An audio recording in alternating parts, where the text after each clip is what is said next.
আচ্ছা, আপনার বাড়ির কাছে না এখানে? আপনার ছেলে মেয়ে কতজন? ও ওইটা ছেলে। ও মাশাআল্লাহ। উনি কি করেন, আপনি কি করেন? হ্যাঁ, ও আচ্ছা আচ্ছা আচ্ছা আচ্ছা, যাক আলহামদুলিল্লাহ। এই আপনার বাড়ি কাছে তো না? হ্যাঁ। আপনার বাপের বাড়ি কোথায়? ও বাপের বাড়িতেই থাকেন, মানে আপনার নিজের বাড়ি নেই? ও নিজের বাড়ি নেই। এই ছাগল আজকে দেওয়া হলো, এইটা যদি লালন পালন করে বড় করতে পারেন, আগামী বছর যদি দেখি যে এটা থেকে আরো 2টা ছাগল হয়েছে, তাহলে আমরা আরো 2টা ছাগল কিনে দিব, ঠিক আছে?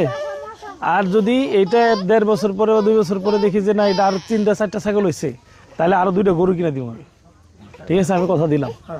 কিন্তু এটা আস্তে আস্তে কি করতে হবে, বড় করতে হবে। এই ছেলে যাতে বড় হয়ে আপনার মতো কষ্ট করতে না হয়, শ্বশুর বাড়ি থাকতে না হয়, ঠিক আছে?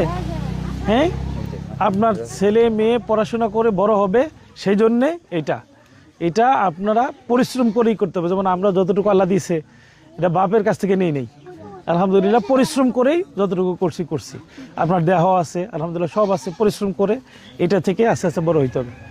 করা যাবে ইনশাআল্লাহ। যত পরিশ্রম করতে পারবেন, তত আমাদেরকে আপনাদের পাশে পাবেন। আসলে একজনের জন্য কি একজন বেশি কিছু করে দিতে পারে না, উসিলা, তাই না? আমরা একটা উসিলা হিসেবে আপনাদেরকে সহযোগিতা করতে চাই।